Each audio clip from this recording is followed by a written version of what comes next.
Hello வணக்கம், welcome to Nimmi's வண்டல்.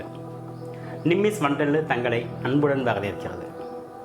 இன்றைக்கி நம்ம ஒரு நான்வெஜ் ரெசிப்பியை பார்க்க போகிறோம். நாட்டுக்கோழியை வச்சு ஒரு கிரேவி ரெசிபி, குழம்புன்னு சொல்லுவாங்க. பொதுவாக நான்வெஜ்லேயே கொஞ்சம் கஷ்டமானது நாட்டுக்கோழியை வச்சு செய்கிறது. மட்டன் கூட ஒழுங்காக வந்துடுங்க, நாட்டுக்கோழி தான் கொஞ்சம் வேகிறதுக்கு டைம் எடுக்கும். சரியாக பதத்தில் செய்யலைனாக்கா கட்டி கட்டி ஆகிடும். இல்லைனாக்கா பீசஸ் எல்லாம் தனித்தனி உதிர்ந்து போயிடும் உங்களுக்கு. ஸோ அப்படிப்பட்ட ஒரு நாட்டுக்கோழியை வச்சு நம்ம இன்றைக்கி ஒரு கிரேவி எப்படி செய்கிறோன்னு சொல்லி பார்ப்போம். ஸோ இன்றைக்கி இந்த நாட்டுக்கோழி கறிக்காக நான் ஒரு 700 கிராம்ஸ் ரெடி செஞ்ச கறி எடுத்து வச்சுருக்கேன். நாட்டுக்கோழி இது. ஸோ முதல்ல நம்ம என்ன செய்யணும்னாக்கா, இதை குக்கரில் போட்டு ஒரு 2 விசில் வர அளவுக்கு வேக வச்சிடணும். நம்ம கண்டிப்பாக நாட்டுக்கோழியை குக்கரில் தான் செஞ்சாகணும். நீங்கள் நேரடியாக செஞ்சீங்கன்னு சொன்னாக்கா ரொம்ப டைம் எடுக்கும். அதனால் நம்ம குக்கரில் ஒரு 2 விசில் அல்லது 3 விசில் வச்சு எடுத்துகிட்டு அப்புறமா நம்ம கறியை செய்யணும். ஸோ இது ஒரு 750 கிராம்ஸ் ஆஃப் நாட்டுக்கோழி. அதில் ஒரு ஸ்பூன் அளவுக்கு இஞ்சி பூண்டு பேஸ்ட்டு கொஞ்சமாக தக்க போதும்.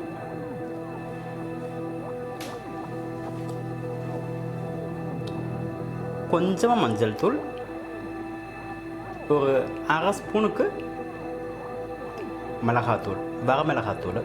இதோட கொஞ்சம் தண்ணியை ஊற்றி, கொஞ்சமாகவே தண்ணி ஊற்றினா போதும். குக்கரில் ஒரு 3 விசில் வச்சு எடுத்துருவோம். சொல்கிறதுக்கு மறந்துச்சு, ஒரு ஸ்பூன் அளவுக்கு கல் உப்பு போட்டிருக்கேன். அதையும் சேர்த்து நம்ம குக்கரில் வச்சு எடுத்துடணும். ஸோ இப்போ நம்ம சிக்கனை அடுப்பில் வச்சாச்சுது. ஒன்று சொல்கிறதுக்கு மறந்துட்டாங்க, சிக்கனை வேக வைக்கும்போது குக்கரில் கண்டிப்பாக தக்காளி பழத்தையோ எந்த ஒரு புளிப்பு ஐட்டத்தையும் போட்டு வேக வைக்கக்கூடாது. வேக வச்சிங்கனாக்கா பீசஸ் எல்லாம் கட்டி கட்டி ஆகிடும். எலுமிச்சம்பழமும் தக்காளியும் வெந்ததுக்கு அப்புறம் தான் நம்ம ஊற்றணும். ஓகே, இப்போ அது வெந்துட்டு இருக்கும்போது நம்ம இதுக்கு தேவையான பேஸ்ட்டு மசாலா பேஸ்ட்டு ரெடி பண்ணுவோம். அதுக்கு தேவை நம்மளுக்கு ஒரு ஸ்பூன் அளவுக்கு சீரகம், 1 ஸ்பூன் சோம்பு, 1 ஸ்பூன் மிளகு, ஒரு 4-5 சிவப்பு மிளகாய், ஏலக்காய் ஒரு 4-5 இருக்குது, கிராம்பு ஒரு 7-8 இருக்குது, பட்டை ஒரு துண்டு, தேங்காய் நீங்கள் பச்சை தேங்காயும் போடலாம். நான் கொப்பரை போட்டிருக்கேன், காஞ்சி தேங்காய் போட்டிருக்கேன், அது ஒரு சின்ன பீஸு, ஒரு ஸ்மால் சைஸ் ஒரு மீடியம் சைஸ் ஆனியன் 1. இது எல்லாத்தையும் நல்லா பேஸ்ட்டாக அரைச்சிடுங்க. ரொம்ப மைய அரைக்க வேண்டாம், லேசாக குறகுறப்புன்னு வந்தாக்கா நல்லாயிருக்கும். இப்போ நம்ம பேஸ்ட் அரைச்சிட்டோங்க. பேஸ்ட் இந்தளவுக்கு கோர்ஸாக இருந்தாக்கா போதும். ரொம்ப தண்ணியை ஊற்றி மைய அரைக்க வேண்டாம். அப்போ தான் நம்மளுக்கு இந்த கிரேவியில் நல்ல டெக்ஸ்சர் கிடைக்கும். ஸோ நம்மளுக்கு சிக்கனை வேக வச்சுட்ருக்கோம். அது வெந்து ரெடியாகிறதுக்குள்ளே நம்ம இந்த செமி கிரேவியை ரெடி பண்ணுறோம். அதுக்கப்புறம் நம்ம நேரடியாக சிக்கனை போட வேண்டியதான். ஸோ அதுக்கு நான் ஒரு ஹெவி கேஸ்ட் ஐரன் பேன் எடுத்திருக்கேன், கடாய் எடுத்திருக்கேன். நான் அதுக்கு ஒரு ஹெவி கேஸ்ட் ஐரன் கடாய் எடுத்திருக்கேன். இதில் நம்ம நல்லெண்ணெயில் யூஸ் பண்ணி இன்றைக்கி சமையலை செய்ய போகிறோம். கேஸ்ட் ஐரன் முக்கியமாக அதில் மட்பாட்டு இது எடுத்து செய்யும்பொழுது நம்மளுக்கு ஹீட் ஈவனாக நம்மளுக்கு ஸ்ப்ரெட் ஆகும். இது ஒரு 100 ml 150 ml பவுல். நான் ஒரு 75 ml வரைக்கும் நல்லெண்ணெய் ஊற்றிக்கிறேன்.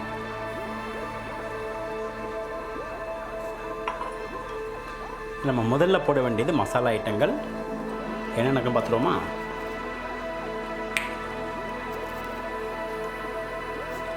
மராத்தி மொக்கை, பட்டை, கல்பாசி,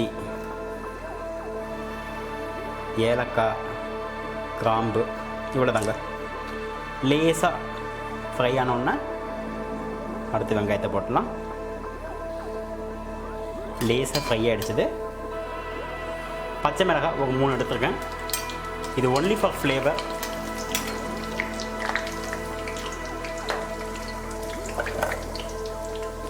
அடுத்ததாக ஆனியன், ஒரு பெரிய சைஸ் ஆனியன், கொஞ்சம் சின்ன பீஸாக கொஞ்சமும் பெரிய பீஸாக கொஞ்சமும் கட் பண்ணிடுறேன்.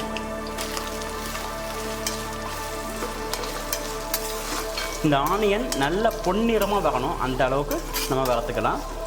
ஸ்டவ் ஓரளவுக்கு ஹை ஃப்ளேமில் வச்சுக்கலாம். ஒரு 3 கொத்து கருவேப்பிலை,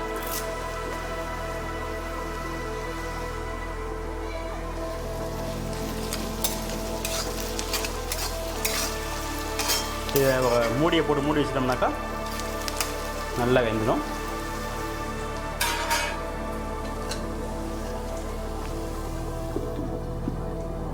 வெங்காயம் நல்லாவே வேகப்பட்டுருச்சுங்க.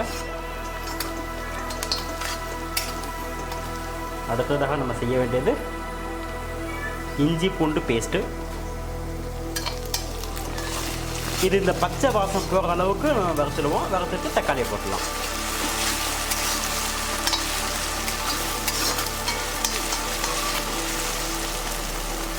சுரச்சுரப்பு அடங்கிடுச்சுங்க. அடுத்தது நம்ம தக்காளியை போட்டுடலாம். தக்காளி நல்லா வேகட்டும்.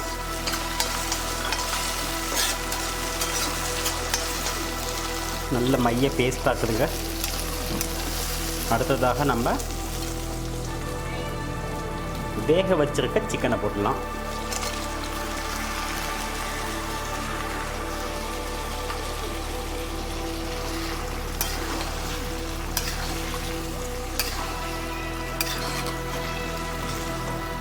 இதோடு நம்ம அரைச்சி வச்சிருக்கக்கூடிய பேஸ்ட்டு இதையும் போட்டுரும்.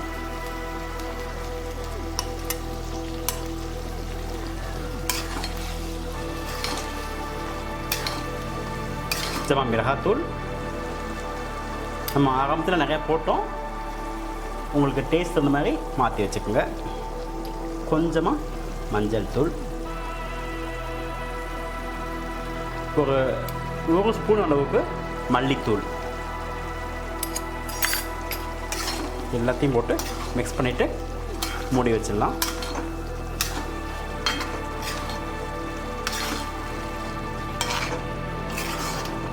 இது நல்லா எண்ணெய் பிரிஞ்சு வர அளவுக்கு நம்ம வேக வச்சிடணும். அதை சிக்கன் கறி நல்லாவே வெந்துருச்சுது. நல்லா ஆயில் நல்லா பிரிஞ்சு வந்துருக்குது. இந்த அளவுக்கு நம்மளுக்கு வேகணும். பீசஸ் எப்படி இருக்குன்னு பார்த்துருமா?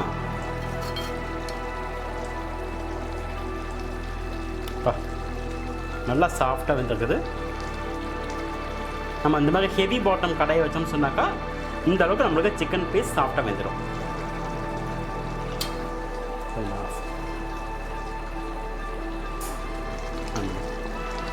அடுப்பு ஆஃப் பண்ணி வச்சுது.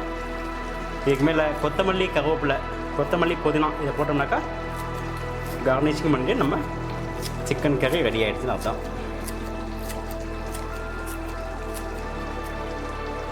அதில் எலுமிச்சம்பழம் ஊற்றல. புளிப்பு தேவைன்னு நினைக்கிறவங்க ஒரு துளி எலுமிச்சம்பழம் கூட ஊற்றிக்கலாம்.